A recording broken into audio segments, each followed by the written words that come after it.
Hello, I welcome you class on uh, modern control system.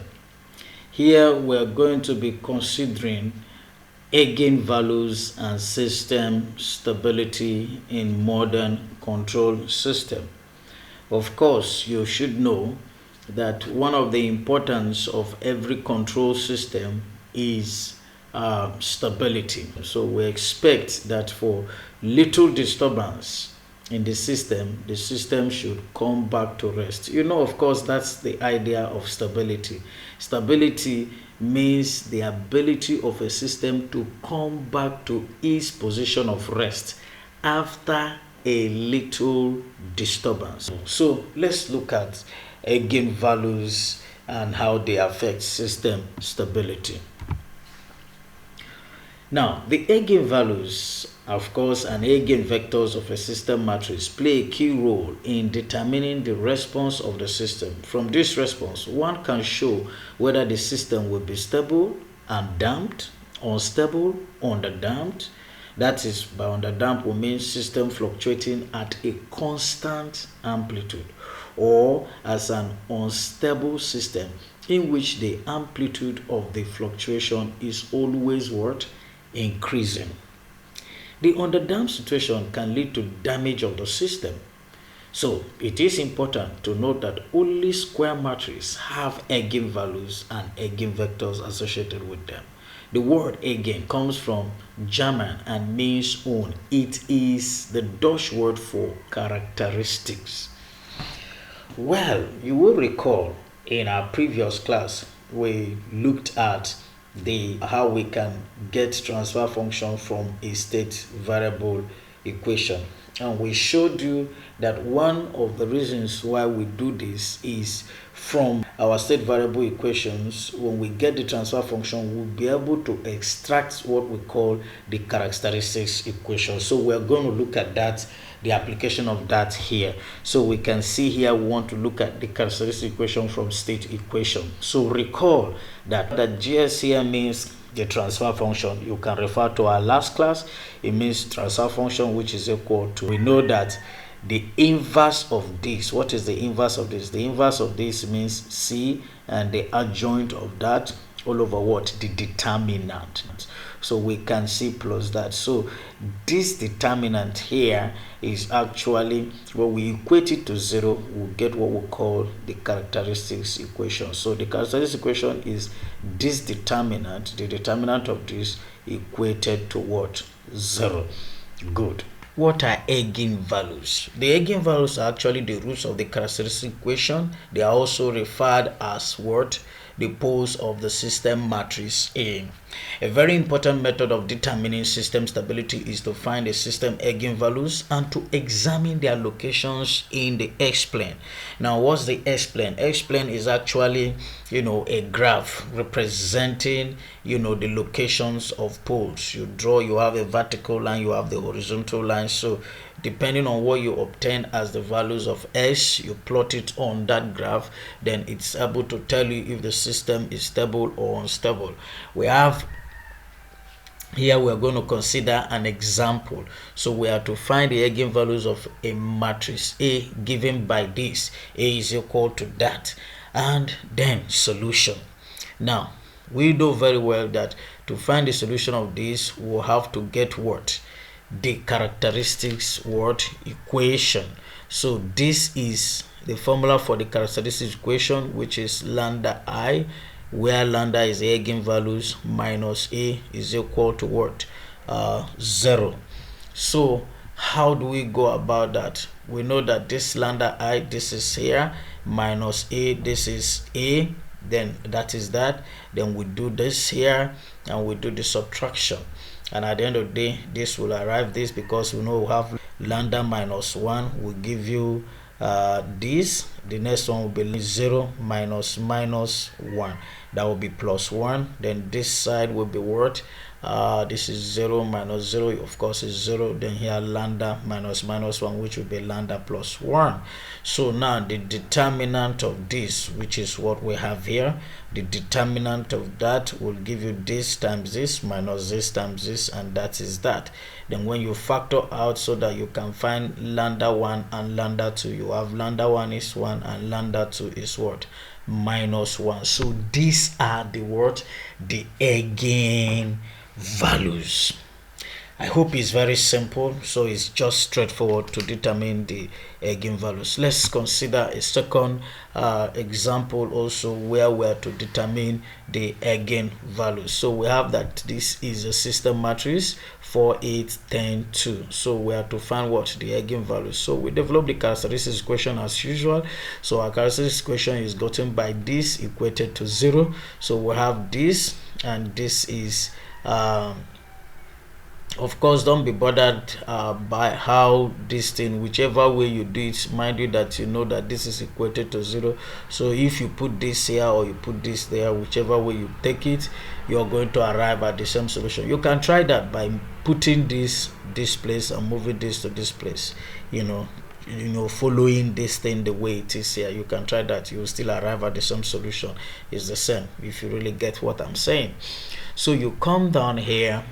Having done that, this minus that, this will be 4 minus lambda 8 minus 0, which is 0, 10 minus lambda 10 minus 0, sorry, then 2 minus lambda, and that's what you have here at the end of this. So you look for its determinant. So this will be this times this minus this times that, and at the end of the day, this is what you're going to have. So this is it finally.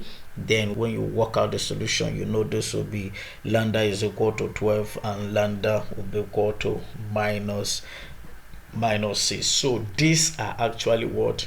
The eigenvalues for this particular system. So wow, we have determined the eigenvalues of the system. So what next can we do with these eigenvalues having found them?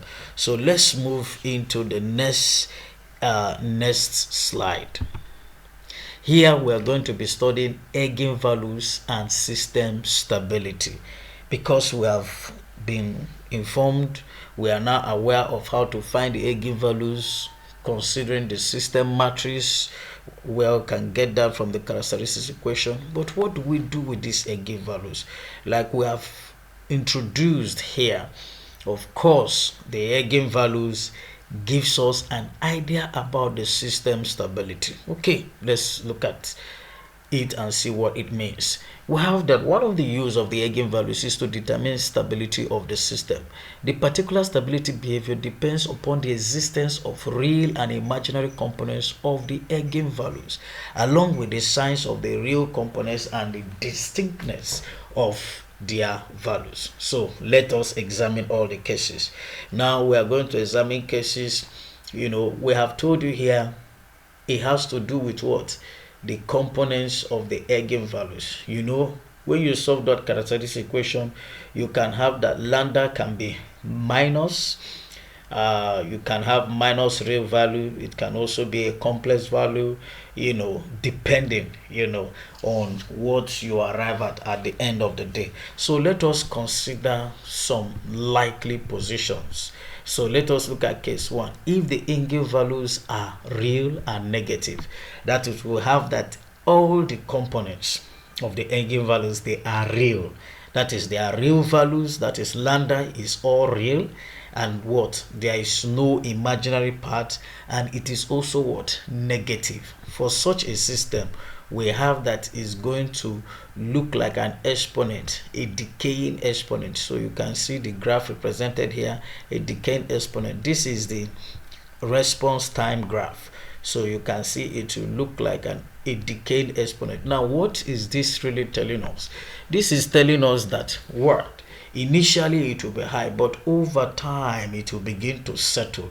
So we can say that this system is what will come to stability. So it is a stable system. So, but let us look at another case.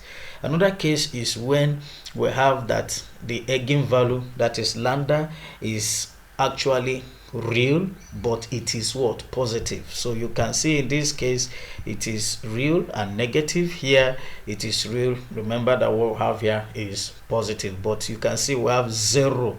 That is the complex side is what? 0. So it is only real. They are all real values. There are no complex values. That is exactly what we mean here. So if we have a case of this, we can see from the response time graph that this will be likened to an increasing exponent. So we can see from this place that that the system continues to move. So it never comes to stability. It never decays to 0.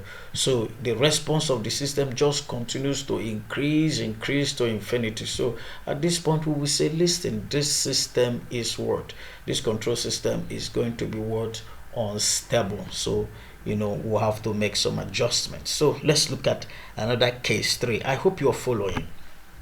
Now the third case is, we have that the eigenvalues are all imaginary values with 0 real part. That is to say, the real part is 0. All we have is the imaginary. Of course, when you have only the j omega axis, one thing you should remember about the j omega axis is that it's going to introduce sinusoid. So of course it's going to introduce sinusoid, of course, which is most likely like circles. So you can see the way it behaves here. So we liken this to a sinusoid that continues in this form. But one thing is noticed here, that the magnitude of this sinusoid remains the same. It's not increasing, it's not decaying, so it remains the same. So we can say that this system will be stable, but it will be marginally stable, and we say that it is an underdamped oscillation. Of course, like it oscillates, it doesn't dampen, so it's underdamped, so it just continues, it's an undamped oscillation, continues to oscillate that way. So we have eigenvalues. The fourth case, we say eigenvalues are a combination of negative real and imaginary values. Of course, if we have that lambda at the end of the day, we got maybe lambda 1 is a real value, or lambda is inclusive of both real and imaginary values. And of course, we look at this, that the real part is negative. So do not forget that the real part is negative, because it's the real part that really matters to us here. Now, when the real part is negative, we liken it to an oscillating, decaying exponent. You can see that this thing is decaying. You see, the magnitude is higher here, so as it begins to go, it begins to reduce, so it's coming to 0, meaning that this system is a stable system. So of course, but then it is we say the system is stable with damped oscillation. So it has damped oscillation, so over time the oscillation dampens and the system comes to stability. It oscillates because of this j omega axis. So we have the case 5. Eigenvalues are a combination of positive real and imaginary values. So here we have that the real part is positive, so look at it with imaginary. So you can see we have, of course, because of the imaginary, we have oscillation, but there is something happening to the oscillation. The magnitude of the oscillation begins to increase. So you see, increases and continues to increase to infinity. Of course, your guess is as good as mine that this system is unstable and with undamped oscillation, so it oscillates forever. The oscillation never dampens. So we have looked at the various cases, of system stability. So based on your calculation, now if we try to look at the solutions we have obtained, so you can see here that is a combination that lambda 1 is positive, but it is real, and it is also negative. Now in this case, of course, because it has a combination of both, once there is a negative value, we can say that this system, of course, is not we have negative, we have positive, so this system cannot be stable. So for it to be stable, both must be negative. So good. So now we have the next one, which is the eigenvector. Yes, the eigenvectors, we said they are the axes, directions along which a linear transformation acts simply by stretching or compressing, flipping, while the eigenvalues gives you the factors by which these compressions occur, but the eigenvectors give us a direction at which this compression actually takes place. We said any non-zero vector pi which satisfies the matrix equation is actually what the Eigen vector of the system.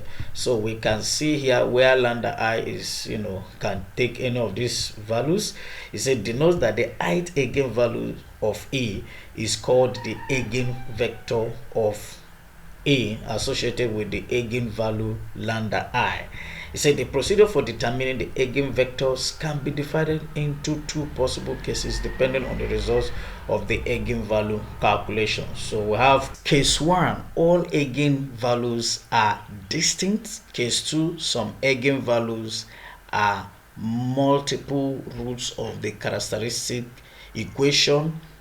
Now, if A has distinct values, where A is the system matrix, the eigenvectors can be solved directly. This is where we want to stop for this class, for this lesson. We are going to do some examples on eigenvectors to buttress these cases 1 and 2, and this will be given to you in our next video. So please stay tuned and look out for the video, watch and send us queries where you think you have any. So thank you so much for listening.